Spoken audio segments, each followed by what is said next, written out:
tout le monde, ou en tout cas ce matin, parce que nous, on est le matin, en ce lendemain de la Saint-Valentin, quoi de mieux pour moi que de parler de l'amour? Et là, je ne vais pas parler de l'amour, vous me voyez venir sûrement, mon petit poil est encore là. Je ne vais pas parler de l'amour conjugal. Je ne vais même pas parler de l'amour, en fait, qu'on peut avoir pour nos enfants, ou tu sais, des grands amours là, que rien ne peut défaire. Mais je vais parler du plus grand, qui est bien sûr celui que vous me voyez venir encore là, qui est l'amour pour soi. Et si si c'est une chose qu'on pouvait donner à nos enfants quand ils sont petits. J'écoutais tout juste avant de faire la classe en faisant mon vélo, j'écoutais un podcast sur Bruce Lipton. Je ne sais pas si vous connaissez ce monsieur, un grand penseur. Allez écouter tout ce qu'il fait. Bruce Lipton, comme la soupe Lipton. Il est absolument incroyable. Et tout se passe beaucoup tout se passe dans le 0-7 ans. Et on apprend les programmes qui sont autour de nous, de nos parents. Et souvent, on a des enfants jeunes. Moi, j'ai eu mon fils, j'avais 21 ans. Et il était voulu et tout, et j'étais mariée et tout. Mais je voulais avoir mon enfant là, puis je l'ai eu là, mais Dieu qu'on n'est pas prêt. Puis si je l'avais eu aujourd'hui, je t'avais de pause, c'est un peu difficile, mais j'aurais jamais pu. Je pourrais tellement lui donner plus. Puis ça me faisait un peu de peine parce que je me disais, Colin, j'aurais tellement pu donner plus à Thierry que ce que je lui ai donné. Tu sais. Et si on pouvait donner l'amour de soi à nos enfants, ils le donneraient ensuite à leur et à leur et à leur et à leurs enfants. Donc, quand on est plus vieux puis qu'on se rend compte qu'on a eu des lacunes, que nos parents, c'est sûr qu'ils ont fait le mieux. Ils ont fait le mieux qu'ils pouvaient avec ce qu'eux ont reçu comme programme aussi. Parce que quand le petit humain y arrive, son cerveau est complètement il y a une certaine mémoire de l'ADN de la mère qui est là à travers le sang et donc du père aussi un peu de par la conception. Et, et il y a des mémoires aussi un peu plus des autres vies, ça c'est un autre sujet. Mais à la base, les programmes de tout ce qu'on apprend entre 0 et 7, tout est vide. Et on apprend en observant. Et donc, si parmi vous, il y a des gens qui ont des enfants en bas âge, faites très attention au non-dit. Le non-dit est ce que les enfants vont capter le plus. Entre 0 et 7 ans, ils sont des éponges. Ils sont pas dans le conscient comme nous. Ils sont beaucoup dans leur rêve, dans leur rêverie, dans leur cœur d'enfant qu'on devrait tellement retrouver. Bref, si vous avez des jeunes enfants, donnez-leur la clé en ne disant rien, mais en montrant avec vous-même que vous vous aimez de par vos actions. Et c'est quoi s'aimer? Hein? C'est pas aller au spa, se faire les cheveux, se faire les ongles. S'aimer, c'est vraiment d'accepter toutes nos lacunes, nos côtés plus noirs, nos côtés plus beaux aussi, mais de les voir.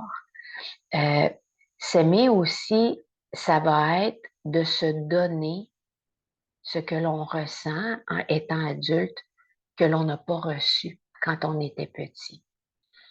Et c'est sûr, tout le monde, qu'on a eu des bons parents, des moyens parents ou les pires parents du monde, entre les pires et les super parents, les deux côtés ont quand même des lacunes à certains niveaux, plus ou moins élevés. Euh, et c'est ce qui teinte ensuite notre vie à tous les niveaux. Si je vous donne un exemple, je vais me prendre moi rapidement. Moi, j'ai eu une mère ultra présente et un père pratiquement absent. Et j'ai tellement cherché toute ma vie à remplir ça, puis ça m'arrive encore des fois, mais au moins là, je le vois. Et ce vide-là que ça crée, ce craving d'avoir l'attention de ce parent-là, de ressentir qu'on est important pour ce parent-là, ça crée un déséquilibre, ça crée un creux qu'on cherche ensuite comme adulte à remplir de toutes sortes de façons. Soit en allant dans des addictions quelconques, soit en allant dans des activités qu'on va faire à outrance. Je connais des élèves qui venaient à mon studio qui faisaient 2 heures de course par jour, 2 heures de yoga chaud, là, super hardcore par jour. Tu sais, du monde qui se défonce, là, mais ils n'auront plus de squelette à 50 ans, là. Oublie ça, là, le squelette va tomber tellement qu'il se pousse. Et donc ça, encore là, c'est tout ce qui est dans les extrêmes, en fait, en général, c'est pour venir combler quelque chose. Et donc, dans la situation dans laquelle vous vous retrouvez en ce moment, vous êtes à l'endroit parfait pour observer ces choses-là, sans aller nécessairement en psychothérapie, de juste prendre le temps, comme je vous dis souvent, de méditer et peut-être après votre méditation, de faire le point sur moi, ce que je faisais, c'est que je faisais des tranches d'âge. Bon, on s'entend que 0 à 2, c'est pas mal vide. 2 à 5, il y a des petits... Tu sais, le plus loin souvenir que vous pouvez avoir, essayez de revisiter par tranche, par exemple, de 2 ans, où vous habitiez. En général, ça aide. On essaie de se souvenir de notre chambre, de l'environnement, de certains éléments de notre maison. Et là, tranquillement, peut-être que certains souvenirs vont remonter à la surface. Des beaux, des moins beaux, peut-être des beaux qui vont nous rendre mélancoliques, peut-être des moins beaux qui vont faire qu'on va se rendre compte que, oh, OK, j'ai une lacune là. Oh. Puis tout ceci, bien sûr, dans un état de non-jugement. Puis vous pouvez écrire ce qui vient. Et ça va beaucoup vous aider à voir où vous avez eu des lacunes et que après, vous puissiez vous-même vous donner ce que vous n'avez pas eu ou peut-être ce qui a été donné d'une mauvaise façon. Et donc, ce que j'aimerais vous faire faire comme exercice aujourd'hui pour vous aider à retrouver ceci, que ce soit un sentiment d'amour inconditionnel que vous n'avez pas reçu, que si vous fassiez pas ça de telle façon, vous n'alliez pas être aimé. Il y a beaucoup. Ah là, si tu fais pas ça, là, et moi j'ai entendu des choses dans ma vie, là, des élèves qui se confient beaucoup à moi, puis des choses terribles que les gens peuvent entendre quand ils sont petits. Mais il faut passer à autre chose. Là, je reviens à mon exercice qu'on va faire tout de suite après. Ça donne rien d'en vouloir. Ça donne rien de rester dans cette énergie-là. Est-ce que ça va vous amener ailleurs? Non. Est-ce que vous pouvez être en colère pendant un certain moment quand vous réalisez ce que vous avez manqué ou ce qui vous est arrivé? Oui, c'est correct d'être en colère, c'est correct. Il faut passer par cette phase-là, entre autres, d'ailleurs. Mais après que les choses sont dites, faut pas s'accrocher à ce passé parce que ce passé-là, il n'existe plus et il va gâcher votre présent. Comme quand vous êtes dans l'appréhension de quelque chose et que vous vous projetez sans cesse en avant et que cette chose-là vous angoisse, eh bien, vous, encore une fois, vous gâchez votre moment présent parce que votre moment présent en ce moment, il est parfait. Même s'il y a des choses difficiles que vous vivez, ça n'enlève pas que là, on est ensemble, vous m'écoutez, je vous partage l'information, on est dans un lieu où on est bien, on va faire des mouvements qui vont nous faire du bien, on est dans quelque chose qui nous fait du bien. Donc, s'il vous plaît, ne gâchons pas ça en ressassant des choses ou en projetant des choses. Ceci étant dit, ça ne veut pas dire que vous ne pouvez pas prendre des moments où vous allez écrire puis vous allez revisiter des choses pour les mettre sur papier puis faire OK, moi j'ai décidé que je vais transcender ça. J'ai décidé que je vais couper la chaîne, par exemple, de la violence verbale, de la violence physique, de peu importe, puis je vais faire OK, ça m'est arrivé, bon, voici les émotions que ça me fait vivre. OK, maintenant que ça fait quelques jours que je suis là-dedans, est-ce que je peux sortir ça de moi et faire maintenant, je vais me donner à moi. Je vais me donner, je vais m'aimer moi comme j'aurais aimer l'être, mais vous pouvez vous donner autant à vous que ce que vous aviez besoin et ça va donner le bon résultat. Parce qu'en plus, ça va venir de la personne la plus importante de vous-même. Donc, mon exercice.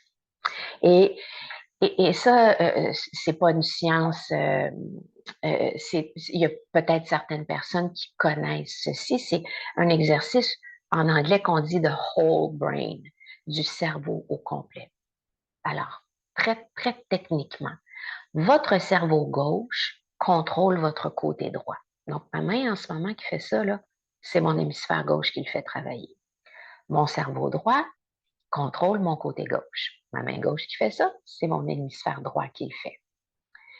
Et donc, quand on est tout petit, entre 0 et 7 ans, nos deux hémisphères, oui, bien sûr, il y a une craque entre les deux hémisphères, mais au niveau énergétique, ils sont reliés. C'est ce qui fait que ces deux hémisphères ne font qu'un, et c'est ce qui fait que les enfants jusqu'à 7 ans sont pratiquement toujours dans la pleine conscience. Et ils sont dans ce monde où tout est possible. Et c'est pour ça qu'ils font, par exemple, ils vont se promener avec un balai, puis ils vont faire comme si c'était un cheval, puis ils le croient vraiment, parce qu'ils sont dans cet espace de rêverie où tout est possible. Et c'est dans cet espace de rêverie où tout est possible, où on peut réécrire notre histoire. On peut réécrire se donner ce dont on a besoin et que ça va avoir l'impact sur notre corps que ça aurait eu à l'époque si on avait reçu cet amour inconditionnel-là d'un ou de l'autre parent que l'on n'a pas eu. Je prends mon exemple de mon petit daddy, Denis, que je te salue bien, mon petit papa d'amour. Et que quand on est dans cette zone de les deux cerveaux connectés, l'avant, l'hémisphère droit, l'hémisphère gauche, on est capable de recréer ces manquements. OK? Et donc, vous savez qu'on fait toujours la prière comme ceci en yoga. Et dites-vous qu'à partir de maintenant, Isa, depuis les derniers enseignements que j'ai reçus, ma prière va toujours être comme ceci. Excusez-moi, j'ai accroché mon micro. Donc, vous faites juste amener votre main droite à gauche, vous la tournez, votre main gauche à droite, vous la tournez et vous joignez vos paumes. Et comme ceci, en ce moment, mes deux hémisphères sont rejoints, comme quand j'avais entre 0 et 7 ans. Donc, vous pouvez croiser vos pouces, vous pouvez les mettre comme vous voulez. Peut-être que ça va forcer un petit peu vos poignets, vous pouvez descendre un petit peu plus bas. Et vous n'êtes pas obligé là, de coller vos mains comme ça. Là. Vous faites juste toucher vos doigts, puis toucher, en fait, cette main-ci s'appuie dans celle-ci, tout simplement pour que ce soit relativement confortable. Et là, mon hémisphère droit, mon hémisphère gauche, sont vraiment plus en harmonie, en connexion dans ce whole brain que l'on appelle le cerveau entier. Et on commence juste ici, les filles, je vous invite à fermer les yeux, à respirer très simplement et à ressentir vos deux lobes frontaux, donc le droit et le gauche. L'hémisphère droit, pardon, le lobe frontal qui est en fait l'hémisphère droit et l'hémisphère gauche. Maintenant, fusionnez, pas d'une façon physique, mais d'une façon énergétique. Vous allez amener l'attention sur votre troisième œil, juste au centre de votre front. À cet endroit maintenant où vos deux hémisphères ne font qu'un.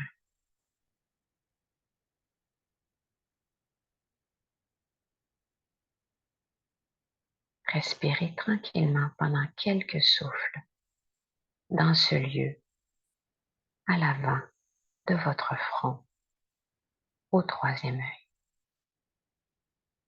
dans cette communion de vos deux hémisphères.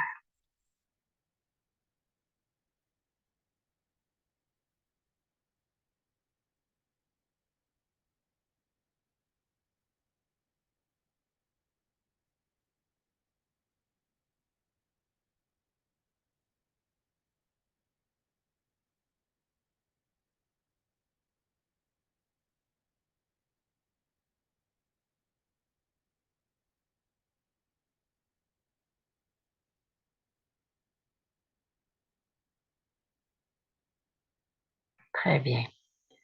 Gardez les yeux fermés maintenant. Et mentalement, lorsque vous allez faire l'inspiration, vous allez dire « je t'aime ». J'inspire en même temps. Et lors de l'expiration, vous allez dire votre nom, Isabelle, pendant l'expiration. Inspirez « je t'aime » avec un petit sourire au coin des lèvres et expirez votre prénom. Petit sourire au coin des lèvres, sentez la joie dans le cœur. On poursuit. Poursuivez par vous-même, je me tais.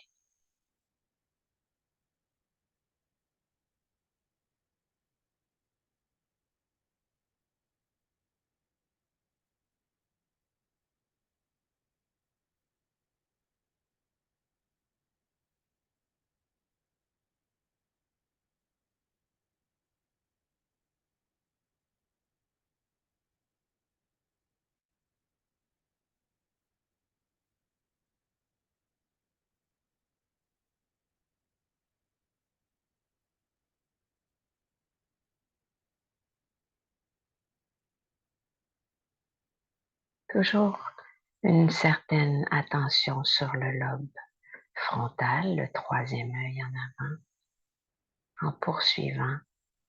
Je t'aime lorsque vous inspirez et votre prénom lorsque vous expirez.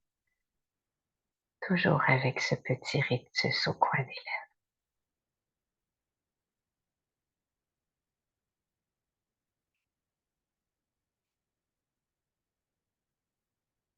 Et ressentez-le. Mean it and feel it.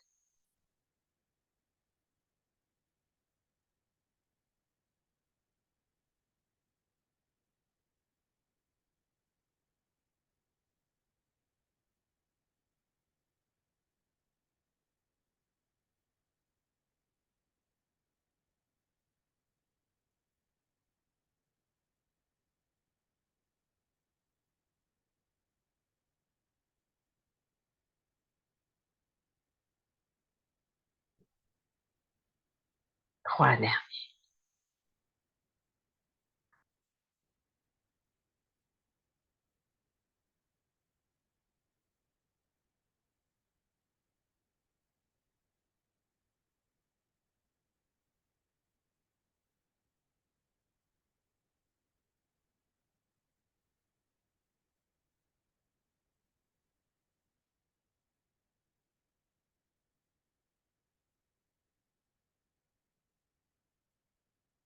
Très bien. Et lorsque vous vous sentez prête, à votre rythme, vous pourrez ouvrir les yeux. Et vous pourrez ensuite juste défaire votre petite prière et bouger vos poignets un petit peu. Donc ça, là, faites ça souvent. Vous pouvez aussi le faire coucher sur le dos et croiser vos pieds en plus. Pied droit, cheville droite sur cheville gauche ou cheville gauche sur cheville droite ou croiser vos jambes carrément. Wow! Good man. Donc ça, là, l'amour de soi, c'est tellement une base pour tout dans la vie.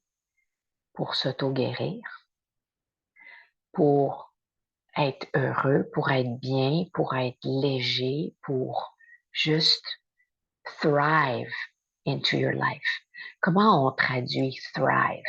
Y a-t-il quelqu'un qui... moi, c'est ça, il y a certains mots parfois que thrive, c'est difficile à décrire.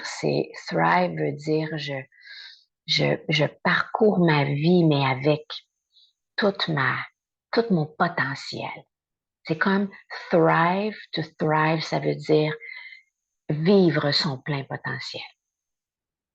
Donc, vraiment, la carence de l'amour de soi est la première chose à regarder pour s'en revenir vers avancer avec conscience. C'est ça. Avancer avec conscience en utilisant notre plein potentiel. Prospérer. Ouais. Thrive. Prospérer, ça peut être, c'est ça. La connotation est toujours peut-être un peu plus pécuniaire au niveau de quelqu'un qui est prospère, mais on peut être prospère, on peut être prospère d'amour, on peut être prospère de joie, prospère de vivacité, de plein de choses. Parce que ça veut prospérer, ça veut dire en grosse quantité, right? C'est ça. Thrive, avancer avec conscience, j'aime beaucoup. Avancer avec conscience en utilisant notre plein potentiel. Moi, je vais le dire comme ça. C'est dans ce sens-là que je voulais le dire. OK? Donc, amour de soi, amour de soi, amour de soi. Vous, tchouk. Puis faites les petits pieds aussi, si vous le faites sur le dos, puis faites-le tous les jours. Juste.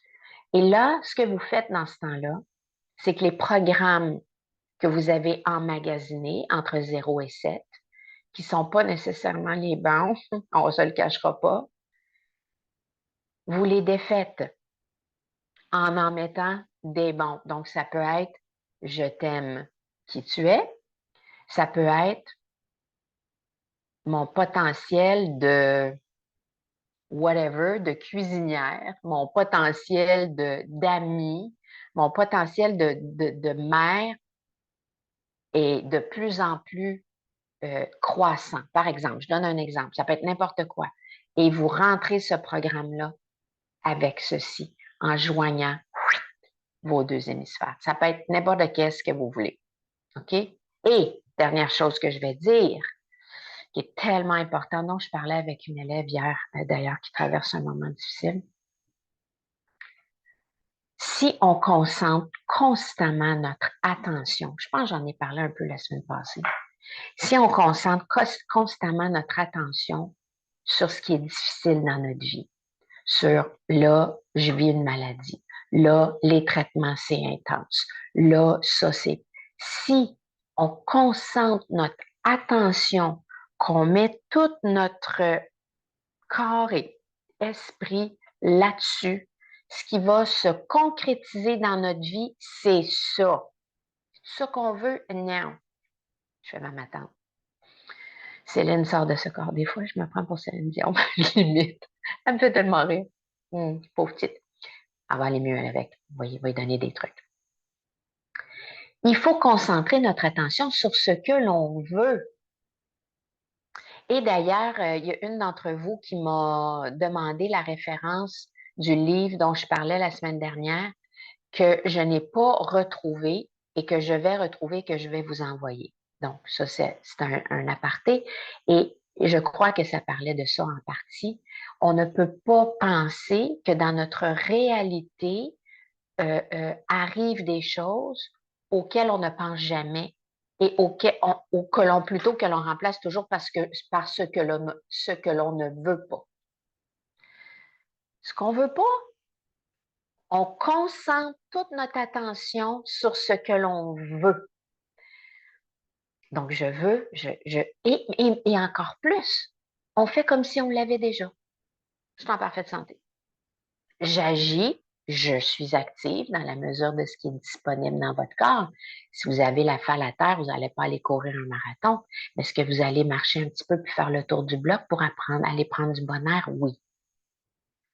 Vous allez vivre exactement en pensant à ce que vous voulez comme si c'était déjà là. C'est la loi de l'attraction.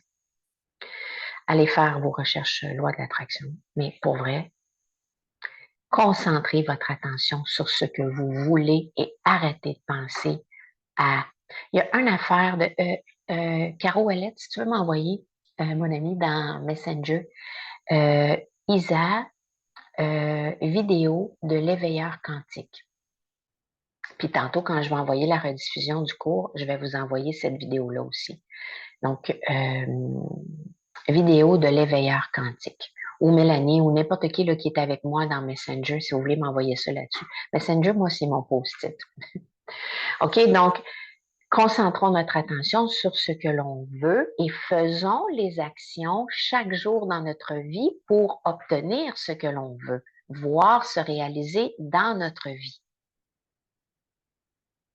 Je vous le dis parce que moi, là, je fais un dernier aparté avant qu'on aille sur le tapis, puis c'est parce que oui, c'est important de faire du yoga, des mouvements. Ce qu'on fait en ce moment, c'est du yoga en passant. Le yoga, c'est pas les mouvements, les asanas qu'on appelle sont les poses, asana, pose de yoga, sont les véhicules pour arriver à l'état de yoga. L'état de yoga, c'est d'être dans la pleine conscience et c'est d'être dans l'échange, entre autres, de vraies choses avec des autres ou avec soi-même. On est en train de faire du yoga en ce moment. Euh, Rapidement, pour que vous compreniez, moi, j'avais un très gros studio de yoga. Euh, pour vous dire, je pouvais avoir, en les 10 années que j'étais là, j'ai pu avoir 10 000 étudiants. La pandémie est arrivée. Le gouvernement a fermé tous les endroits de sport, comme vous le savez. Après 2 mois, on était en train de saigner tellement ça fallait continuer de payer notre loyer. On avait des frais fixes de... Je ne peux même pas vous dire combien les loyers dans les endroits commerciaux à Boucherville. Et donc, j'ai pris la décision de fermer le studio, mon bébé que j'avais bâti de mes mains. Et ça a été une décision ultra difficile. Et je suis restée dans le difficile pendant 2 jours. Là, j'ai fait OK, I've got enough of this. Parce que j'avais vécu d'autres choses dans ma vie qui m'avaient amené à faire OK, je ne vais pas rester là-dedans, ça ne va rien me donner. J'ai I've got enough of this. Maintenant, qu'est-ce que je construis pour ce que je veux? Et de ce moment-là, j'ai tout mis ça en arrière. Je passais devant mon studio, je n'avais même pas de peine. Parce que là, j'étais sur la reconstruction de la nouvelle chose. Je mettais tout en action pour c'est quoi que je veux et ce que je veux, je le vis maintenant. Et je le dis avec émotion parce que c'est comme ça que ça se passe. Et ça a été difficile, mais j'ai pris cette difficulté-là pour la transformer et vous pouvez faire exactement la même chose avec votre santé. OK? Donc, on y va de ce pas, puis mettez l'énergie à la bonne place.